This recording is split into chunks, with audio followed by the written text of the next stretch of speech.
Seja bem-vindo ao podcast Conexões de Esperança. Este áudio é reprodução de leituras e reflexões diárias matinais de textos de Ellen White, feitas pelo pastor Carlos Alvarenga por videoconferência, através do aplicativo Zoom e transmitidas ao vivo pelo canal Conexões de Esperança no YouTube. Nosso desejo é que sua experiência com Deus seja enriquecida com o que você vai ouvir a seguir. Hoje, as nossas considerações estão baseadas no capítulo 64 do livro O Desejado de Todas as Nações. Nós lemos assim: a entrada triunfal de Jesus em Jerusalém foi um imperfeito símbolo da sua vinda nas nuvens do céu, com poder e grande glória, por entre as aclamações dos anjos e o regozijo dos santos. Então, cumprir-se-ão as palavras de Cristo aos fariseus: desde agora me não vereis mais, até que digais, bendito o que vem em nome do Senhor. Em visão profética, foi mostrado a Zacarias aquele dia de triunfo final. E ele viu também a condenação dos que no primeiro advento rejeitaram a Cristo. E olharão para mim, a quem transpassaram, e o prantearão como quem pranteia por um unigênito, e chorarão amargamente por ele, como se chora amargamente pelo primogênito. Esta cena anteviu Cristo quando contemplou a cidade e chorou sobre ela. Da ruína temporal de Jerusalém, ele viu a final destruição daquele povo que era culpado do sangue do Filho de Deus. Os discípulos não compreendiam ainda a verdadeira condição de Israel, nem entendiam a retribuição que estava impendente sobre Jerusalém. Isto lhes revelou Cristo mediante significativa lição prática. Toda a noite passou Jesus em oração, e pela manhã tornou a ir ao templo. No caminho encontrou uma figueira. Tinha fome, e vendo de longe uma figueira que tinha folhas, foi ver se nela acharia alguma coisa. E chegando a ela, não achou senão folhas, porque não era tempo de figos. No pomar a que Jesus chegou, porém, uma árvore parecia adiantada a todas as demais. Estava já coberta de folhas. A natureza da figueira é que, antes de se abrirem as folhas, apareça o fruto. Portanto, essa árvore, cheia de folhagem, era uma promessa de bem desenvolvidos frutos. Sua aparência, porém, era enganosa. Depois de procurar entre os ramos, dos mais baixos aos mais altos, Jesus não achou senão folhas. Era uma massa de pretensiosa folhagem, nada mais. Cristo proferiu contra ela uma maldição, para que se secasse. Nunca mais coma alguém fruto de ti, disse ele. Na manhã seguinte, quando ele e seus discípulos se achavam outra vez a caminho para a cidade, os ressequidos ramos e as folhas caídas atraíram-lhes a atenção. Mestre, disse Pedro, eis que a figueira que tu amaldiçoaste se secou. O ato de Cristo em amaldiçoar a figueira surpreendeu os discípulos. Parecia-lhes diverso de suas maneiras e obras. Muitas vezes o tinham ouvido dizer que viera não para condenar o mundo, mas para que, por meio dele, o mundo se pudesse salvar. Lembravam-se de suas palavras: o Filho do Homem não veio para destruir as almas dos homens, mas para salvá-las. Suas maravilhosas obras foram realizadas para restaurar, nunca para destruir. Esse ato era único. Qual seria o seu desígnio? Indagaram eles. Vivo eu, diz o Senhor Jeová, que não tomo prazer na morte do ímpio. Para ele, a obra de destruição é uma estranha obra. Mas é em misericórdia e amor que ergue o véu do futuro e revela aos homens os resultados de um caminho de pecado. A maldição da figueira foi uma parábola viva. Aquela árvore estéril ostentando sua pretensiosa folhagem ao próprio rosto de Cristo, era um símbolo da nação judaica. Os judeus distinguiam-se de todas as outras nações, professando fidelidade para com Deus. Haviam sido especialmente favorecidos por ele e pretendiam ser mais justos que todos os outros povos, mas estavam corrompidos pelo amor do mundo e a avareza. Jactanciavam-se de seu conhecimento, mas eram ignorantes das reivindicações divinas e cheios de hipocrisia. Como a árvore estéril, estendiam os pretensiosos ramos para o alto, belos à vista, mas não dando senão folhas. A religião judaica, com o magnificente templo, os altares sagrados, os sacerdotes vitrados e cerimônias impressionantes, era, na verdade, bela na aparência exterior. Faltavam-lhe, porém, humildade, amor e beneficência. Todas as árvores do figueiral se achavam destituídas de fruto. As que não ostentavam folhas, no entanto, não suscitavam esperanças, não causando, assim, decepção. Essas árvores representavam os gentios.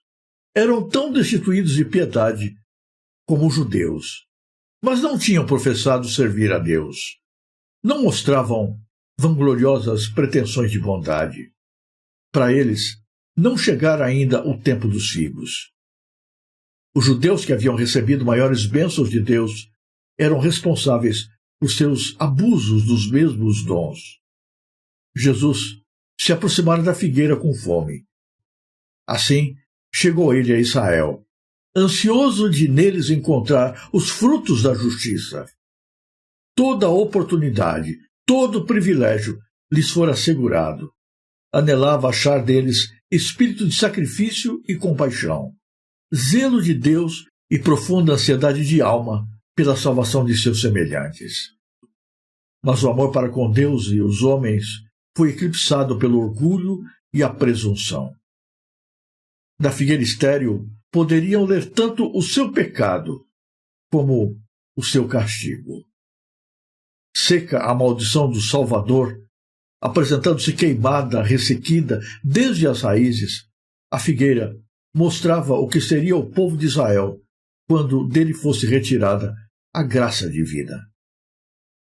A advertência é para todos os tempos.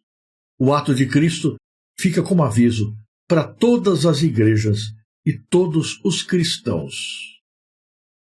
Ninguém pode viver a lei divina sem servir aos outros. Alguns que se julgam excelentes cristãos não compreendem o que significa o serviço para Deus. Seus planos e cogitações têm por fim agradar a si mesmos. Agem sempre com referência a si próprios. O tempo só é de valor para eles quando podem ajuntar para si mesmos. Em todos os negócios da vida, é esse o seu objetivo. Era seu desígnio que ajudassem seus semelhantes por todos os meios possíveis. Os que assim vivem para si são como a figueira, toda a presunção, mas sem frutos. Observam as formas de culto, mas sem arrependimento nem fé. Em profissão, honram a lei divina, mas faltam na obediência. Dizem, mas não fazem. Na sentença proferida contra a figueira, demonstra Cristo quão aborrecível é aos seus olhos essa vã pretensão. Diz ele que o pecador declarado é menos culpado do que o que professa servir a Deus, mas não produz fruto para a sua glória. Esta história da figueira que foi amaldiçoada por Jesus fala de maneira muito forte para essa geração. A nossa época é marcada de busca e preocupação com as aparências. A forma tem se tornado mais importante do que o conteúdo. As pessoas olham mais para os rótulos do que para aquilo que está dentro do vaso que envolve o produto.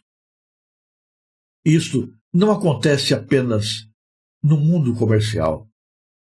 Nas relações, mesmo dentro da igreja, muitas vezes a preocupação é maior com aquilo que as pessoas veem, com aquilo que os homens pensam, com aquilo que as pessoas julgam, do que com aquilo que somos em essência. A maldição da figueira acontece num contexto bastante significativo. Vimos ontem Jesus entrando em Jerusalém, assentado sobre o jumentinho, aclamado como rei pela multidão, mas rejeitado, injuriado, condenado à morte pelos líderes da nação. O coração deles estava endurecido, fechado completamente para a graça e misericórdia de Deus. Jesus chora por Jerusalém. Chora pela condenação que estava sobre a sua cabeça, pela sentença que em breve haveria de acontecer. Jesus, então, desaparece do meio do povo, vai para o templo e do templo volta para Betânia. Nesse ínterim sentiu fome e vê à distância uma figueira. A figueira estava repleta de folhas. E isto era sinal de que possuía frutos, porque essa é a natureza das figueiras. As folhas não surgem senão depois que os frutos estejam pendentes dos seus galhos. Não era tempo de frutos, mas aquela figueira demonstrava que os frutos já estavam presentes. Ostentava aparência, chamava a atenção, e por isso Jesus se dirige a ela procurando pelos frutos dos seus galhos. Mas percebe que não havia fruto algum, apenas folhas, apenas demonstração exterior. Assim era a nação de Israel. Na verdade, os israelitas eram tão carentes quanto os pagãos. Mas os pagãos não haviam recebido a revelação poderosa, gloriosa, abundante do amor e da graça do Senhor. Por isso, Deus não cobrava absolutamente nada deles. Mas os judeus, sim. Aos judeus haviam sido enviados profetas após profetas, revelação sobre revelação. E, por fim, o próprio Filho de Deus esteve entre eles, estava no meio deles, mas ainda assim, a despeito de toda a demonstração de amor de Deus, de todo o privilégio recebido, eles não receberam a graça divina. E apesar de fecharem o seu coração para os céus, viviam uma vida de hipocrisia completamente mentirosa, ostentavam aparência de religiosidade. As suas tradições estavam todas envolvidas com assuntos espirituais e com o templo. Falavam o tempo todo das coisas de Deus, enquanto estavam longe dele. Demonstravam apenas aparência de fé, aparência de comunhão com Deus, aparência de obediência e lealdade à sua palavra, quando, na verdade, desdenhavam dela. Jesus procura frutos de salvação na vida daqueles judeus, mas encontra apenas folhas, demonstrações hipócritas e exteriores de uma vida que não viviam. Era tudo fachada, era tudo rótulo, era uma aparência enganosa. Estavam privando o mundo da graça, da salvação. E por isso, Jesus executa um estranho ato, amaldiçoa a figueira. O nosso mundo viu transcorrer desde lá pelo menos 2 milênios. Mas a realidade não mudou muito ou absolutamente nada. No mundo nós encontramos hoje também a grande preocupação com a ostentação, com a aparência por fora, mas com o vazio de alma. Deus está distante e ausente da vida de muitos religiosos. Em muitos cultos onde o nome do Senhor é invocado, Deus não se encontra presente. Usam apenas o nome de Jesus. Repetem palavras ditas por Jesus. Contam histórias relacionadas com algumas passagens da vida de Jesus, mas não têm comunhão com Ele. Não produzem frutos dignos da fé. Não deixam que Cristo habite na sua vida e preencha o seu interior. É sua forma, sua aparência, sua tradição, sua demonstração daquilo que na verdade não é verdadeiro. Você já percebeu como as pessoas vivem vidas mentirosas? Você vê alguém sorrindo, aparentemente feliz, você desconhece a tristeza, as lutas interiores, as ansiedades que existem dentro do coração. Você vê pessoas vestidas com roupa social, terno e gravata, lá no púlpito pregando. Você a julga muito próximas de Deus, mas você desconhece a vida particular, que é marcada muitas vezes por hipocrisia e por procedimentos contrários, exatamente aquilo que os lábios dizem. Escândalos se sucedem a escândalos. O mundo está cansado de tanta decepção com líderes que demonstram uma coisa, mas vivem outra, que não praticam aquilo que pregam, que falam de Deus, mas estão vazios dele. Deus se entristece com toda esta realidade. Deus não aprova, nem abençoa esse tipo de religião. A maldição da figueira demonstra o desagrado divino para com aqueles que apenas vivem para aparentar, mas que nunca buscam ser. Isso nos faz pensar na nossa relação com Deus. Como é a nossa religião? É uma religião de exterior ou de coração? Nós apenas aparentamos que temos Deus na vida, ou Deus de fato está em nós, e habitando em nós, Cristo produz em nós os frutos da sua presença e da sua graça. Os frutos da presença de Cristo, os frutos do Espírito, que demonstram que Ele está no coração, podem ser vistos na sua vida? Ou a sua religião é apenas casca, fachada, exterior, vazio? Se Jesus hoje buscasse frutos em sua vida, Ele encontraria? Percebamos isso no dia de hoje. Busquemos não uma religião ilusória, porque, na verdade, quando nós vivemos de aparências, não estamos enganando apenas os outros, estamos, acima de tudo, enganando-nos a nós mesmos. Deus vê todas as coisas. Aqueles que estão ao nosso redor podem até iludir-se a nosso respeito, mas nós sabemos quem nós somos. Não adianta nós contarmos mentiras tentando manter em paz a nossa própria alma. Se a nossa vida não é de um relacionamento vivo e real com Jesus, ela é mentirosa. Ela vai secar como a figueira que foi amaldiçoada por Jesus. Que no dia de hoje, e a cada dia, nós busquemos renovar a nossa comunhão com Cristo. Que as nossas raízes estejam cada vez mais profundas nele e que a seiva de Jesus, fluindo através de nós, nos levem a ter os galhos cheios com os frutos do Espírito que demonstram a presença de Jesus na nossa vida. Se você apreciou este áudio, inscreva-se no canal para continuar conosco nesta jornada de crescimento espiritual. E se puder, não se esqueça de compartilhar com outras pessoas.